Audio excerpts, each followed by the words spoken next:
राम राम है दोस्तों, कैसे हो? उम्मीद करता हूँ भाई, करता करूँ भाई, अगर सब ठीक हो बढ़िया होगे। और वीडियो देखना है भाई। ईरान ने निकाला ब्रह्मास्त्र, इजराइल की उल्टी गिनती शुरू। देखते हैं भाई कौन सा क्या निकाला है इसने ईरान ने और की उल्टी गिनती शुरू हुई है। एक बार वीडियो देख लेते हैं भाई, उसके बाद में फिर अपना रिएक्शन दें। ईरान ने निकाल लिया ब्रह्मास्त्र और दुनिया को दे दी बड़ी धमकी। हिजबुल्लाह को मिल गया इजराइल से निपटने वाला हथियार। इस बीच रूस के बाद एक नया देश ईरान के साथ आया और दे दिया अपना सबसे खतरनाक हथियार। पर हैरानी वाली बात यह है कि ईरान और इजराइल जंग के बीच अब अमेरिका ने ईरान की जगह आखिर इजराइल को ही चेतावनी क्यों दे दी? पूरी अपडेट क्या है, आइए जानते हैं आज कि इस वीडियो में। पर आगे बढ़ने से पहले इस वीडियो को एक लाइक करके चैनल को सब्सक्राइब जरूर कर लीजिए।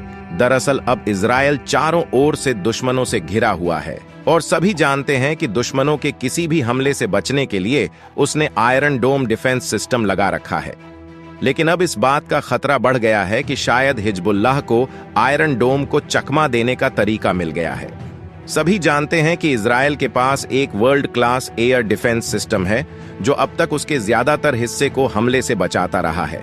लेकिन हाल ही में हिजबुल्लाह की ओर से किए गए हमले से इस सिस्टम भी नहीं बच पाया है। ऐसे में इजरायली जांचकर्ता यह पता लगाने की कोशिश कर रहे हैं कि आखिर आयरन डोम ने एक्शन क्यों नहीं लिया, साथ ही हवाई हमले के दौरान सायरन ने अलर्ट क्यों नहीं किया। तो आपको बता दें, आयरन डोम उन रॉकेटों को रोकता है जो शहरी क्षेत्रों की दिशा में जा रहा होता है। इस डिफेंस सिस्टम से निकली मिसाइल खतरे को हवा में ही तबाह कर देती है। लेकिन अब आशंका जताई जा रही है कि एक साथ कई हमले करने से सिस्टम कंफ्यूज हो जाता है और इस बात की चेतावनी दी जाती रही है कि इस डिफेंस सिस्टम को धीमी गति से उड़ने वाले ड्रोन चकमा दे सकते हैं। लेकिन दोस्तों, पिछले महीने बेरूत में मारे गए अपने senior army commander brigadier general Abbas Nilforoushan की हत्या से ईरान अब तक बौखलाया हुआ है। उसने इजराइल से इस हत्या का बदला लेने की शपथ खाई है और ईरानी विदेश मंत्रालय ने कहा कि यहूदी शासन को दंडित करने के लिए अपने पास उपलब्ध सभी तरीकों का इस्तेमाल करेगा।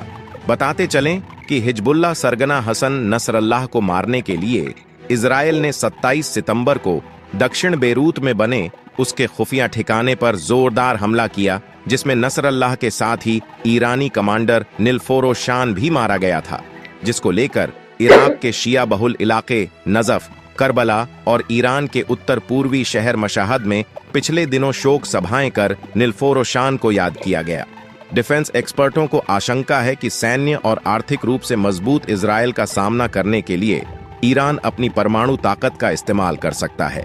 वही एक्सपर्टों के मुताबिक इजराइल और अमेरिका को सबक सिखाने के लिए ईरान ने पिछले 3 वर्षों से परमाणु हथियार बनाने के लिए यूरेनियम को एनरिच करने का कार्यक्रम डबल कर दिया है और ऐसा दावा किया जा रहा है कि ईरान कुछ ही हफ्तों में 3 परमाणु बम बना सकता है। अगर हम अंतर्राष्ट्रीय परमाणु ऊर्जा एजेंसी की माने तो ईरान के पास आज की तारीख में इतना यूरेनियम मौजूद है कि वह चाहे तो कुछ ही हफ्तों में लगभग 3 परमाणु बम बना सकता है। हालांकि IAEA अफसरों का दावा है कि ईरान का बम विकसित करने का कोई इरादा नहीं है और उसका यह रुख वक्त के साथ बदल भी सकता है, जिसकी वजह यह है कि कई तरह की आर्थिक पाबंदियों की वजह से ईरान काफी कमजोर हो चुका है। ऐसे में उसे इजराइल को जवाब देने के लिए मजबूत प्रतिरोध की जरूरत महसूस हो रही है। ऐसे में इजराइल के पलटवार से डरे हुए ईरान के लिए थोड़ी राहत भरी खबर आई है, जहां इजराइल ने व्हाइट हाउस को आश्वासन दिया है कि वह ईरान के 1 अक्टूबर के मिसाइल हमले के जवाबी हमले में ईरानी तेल या परमाणु साइटों को निशाना नहीं बनाएगा। पर इजराइल के लिए बुरी खबर यह है कि ईरान का खास दोस्त रूस खुलकर उसके साथ आ गया है। यहां तक कि रूस ने अपना बेहद खास air defence system S-400 Iran को दे दिया है और यदि जंग के हालात बने तो ईरान का दोस्त चीन भी उसके साथ मोर्चा संभालेगा। ईरान के supreme leader Ayatollah Ali Khamenei जब जनता के बीच संबोधन कर रहे थे, तब ईरान का खास दोस्त मुल्क चीन हथियारों के जरिए दुश्मन के खिलाफ मोर्चा संभाले था। उसे जरा भी खतरे का अंदाजा होता तो वह काम को अंजाम भी दे देता। लेकिन चीन ने जिन हथियारों से मोर्चा संभाला हुआ है उसमें लगे डिवाइस दुश्मन की मिसाइल और ड्रोन को देखते ही निशाना बनाकर खत्म कर देते हैं। और देखा जाए तो ईरान में चीन के जिन हथियारों का इस्तेमाल किया जा रहा है वह लेजर गाइडेड है, यानी लेजर की तकनीक के जरिए यह कुछ ही सेकंड्स में दुश्मन की मिसाइल पर सटीक निशाना लगाकर उन्हें हवा में ही तबाह करने की क्षमता रखता है। इन हथियारों की तैनातियों से यह तो समझा जा सकता है कि न केवल रूस बल्कि ईरान को चीन का भी साथ मिल गया है।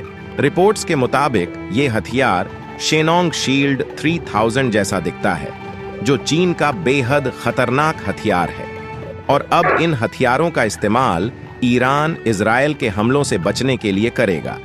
एक्सपर्ट का मानना है कि ये हथियार एक अलग डिजाइन का भी हो सकता है, क्योंकि एंटी ड्रोन लेजर सिस्टम बहुत आम हो गया है और हो सकता है कि ये ईरान का सिस्टम हो।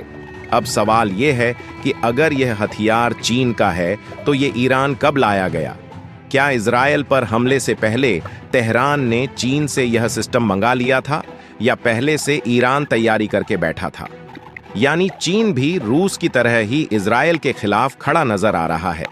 ऐसे में ईरान की तैयारियों को देखते हुए अमेरिका इजराइल को बार बार यह समझा रहा है कि वह सीधे तौर से ईरान के साथ भिड़ने से बचें।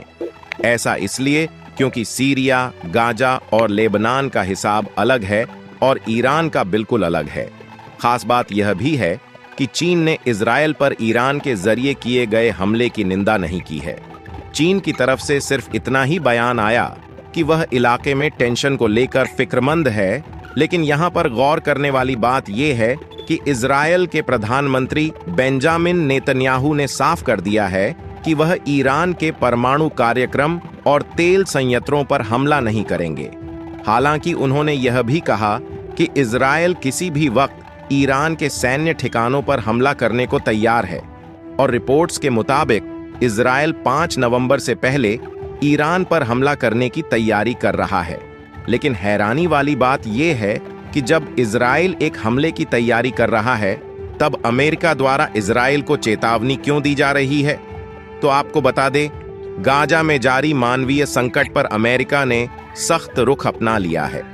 अमेरिकी विदेश मंत्री एंटनी ब्लिंकन और रक्षा मंत्री लॉयड ऑस्टिन ने पत्र लिखकर इजराइल को चेतावनी दी है। गाजा में अगर मानवीय सहायता में सुधार नहीं हुआ तो इजराइल को दी जाने वाली सैन्य मदद रोक दी जाएगी। बताते चले, अमेरिका की ये मांग अमेरिका चुनाव से कुछ ही हफ्तों पहले आई है, जहां मांगों को पूरा करने के लिए इजराइल को 1 महीने का वक्त दिया गया है।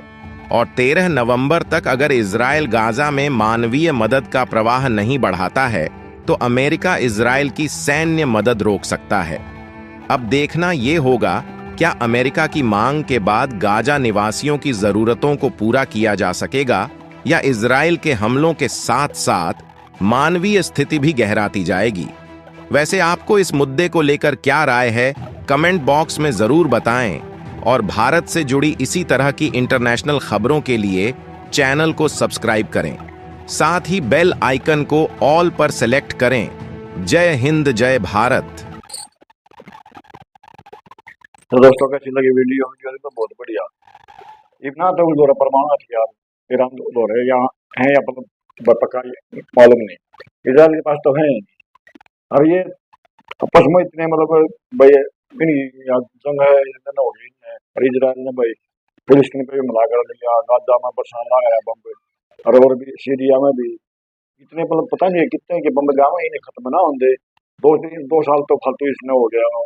जो यूक्रेन टक्कर ले रहा रशिया के, रशिया पर सब कुछ है, इतना पुराना खिलाड़ी रशिया तो बहुत ज्यादा उन्होंने कई युद्ध लड़ लिए। असो में बात नहीं आती भाई तो हथियार कितना है ये बढ़िया इसने दे दिया, ईरान ने कमजोर पड़ने लग गया तो भाई रशिया ने अपना US-400 दे दिया। अच्छा 400 तो भाई बढ़िया डिफेंस सिस्टम है, मिसाइल तैयार हो गए तो चाइना नीचे नीचे हथियार देने लग रहा है। तो भी इजराइल आ गया दबाव में। अब अमेरिका ने चेतावनी दे दी भैया तो गाजा में तू पूरा थोड़ा नरम पड़ जा या सीज फारे कर दे, नहीं तो जो वित्तीय सहायता या और 2 हथियार भी देता। और नीचे नीचे अमेरिका तो बहुत सारा कंट्री है, नीचे नीचे हथियार तो जो देगा ना, तो इजराइल की मतलब नहीं है। अब इधर इधर तन हो, चल चल जाए इधर चाइना की जो वो शक्ति है वो भी इस्तेमाल आ गया करने ईरान और नीचे नीचे रशिया भी वो ईरानी मदद आ गया, तो नीचे आपस में बनाना आ गया। अभी जिस भी वो यूक्रेन में जंग चल रही है रशिया की, पूरा नाटो की कंट्री है, नीचे नीचे ला गए हम यूक्रेन में नुकसान, यूक्रेन का सत्यानाश हो गया, नहीं आ रहा इजराइल का सत्यानाश हो गया करके ईरान में हो गया। जो बड़े कंट्री ना कुछ करना नहीं। तो दोस्तों कैसी लगी वीडियो, वीडियो को लाइक कर दिया, शेयर कर दिया, सब्सक्राइब कर दिया और कमेंट बॉक्स में अपनी राय दियो। वो जो वीडियो का लिंक मिल जाएगा डिस्क्रिप्शन में। मिलते हैं नेक्स्ट वीडियो साथ दोबारा फिर से, तब तक के लिए बाय बाय।